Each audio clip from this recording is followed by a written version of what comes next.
Well before my days writing and streaming for RPGamer, I was part of a RPG book club. This group of RPG enthusiasts would vote on what to collectively play so we could discuss our journeys through these games. Two such games ended up being on the SNES, and both were series I had yet to experience. Ultima VII: The Black Gate was one of those games, and while it was recommended to avoid the SNES port and play the PC version, I did not.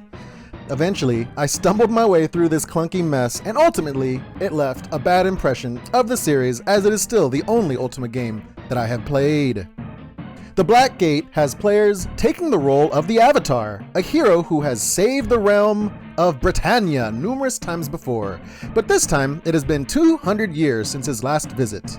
A string of kidnappings has caused the citizens concern. All the while, a newly found religion known as the Fellowship has taken root across Britannia.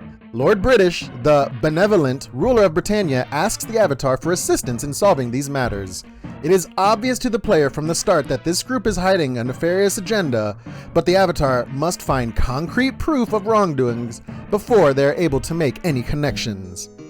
Finding the Fellowship guilty is done by a string of seemingly never-ending fetch quests, where NPCs in different towns will give the Avatar what he needs, but only after he ventures to a local dungeon to retrieve the requested item.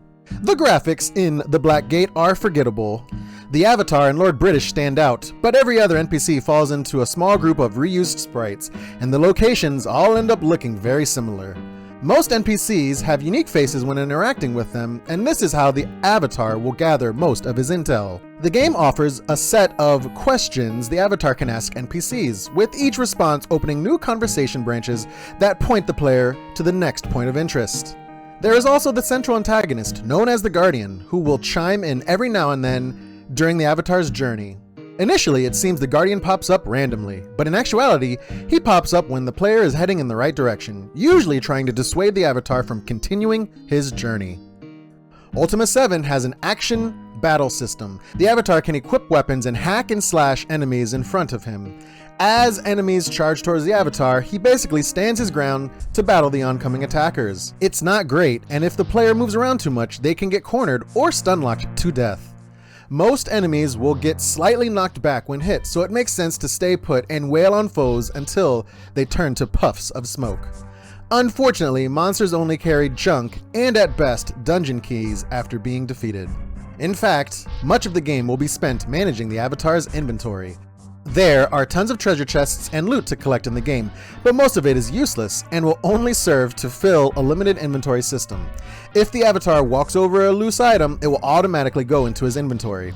There are also skeleton keys, which are stored separately, and special keys that take up inventory space as well.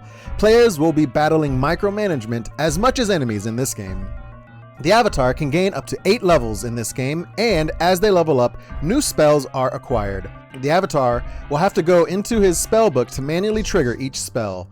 Spells cost Ankh points, and the players can restore these with potions or by being idle. Many locations have numerous areas that require spell usage, like unlocking magical doors.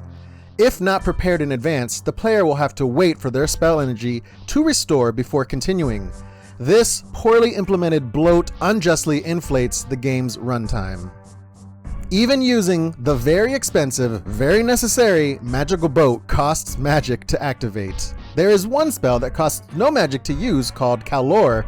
It is very easy to get lost in this game. This spell will teleport the player, wherever they are, back to Lord British. The only drawback to using this spell is that it drains the Avatar of his gained experience, usually costing him 1 level per use, and takes half of his gold from his person. Use this spell with extreme caution. There is a distinct lack of musical tracks in The Black Gate. The outdoors, dungeon, and enemy encounter tunes take up the majority of what players will hear during the game. None of these melodies are noteworthy for good reasons. Ultima VII: The Black Gate for the SNES is not a good port. It's hard to compare it with the PC version, but most people would say that adaptation is the way to experience and appreciate Ultima VII. The Black Gate on the PC also has a few expansions that the SNES version did not implement. The SNES limitations are evident as the graphics, story, battle, magic system, and music are all lacking. This is not a game that I plan to play again, at least not on the SNES. This review is purely comparing this game to other SNES RPGs. RPGamer scored this game a 2 out of 5.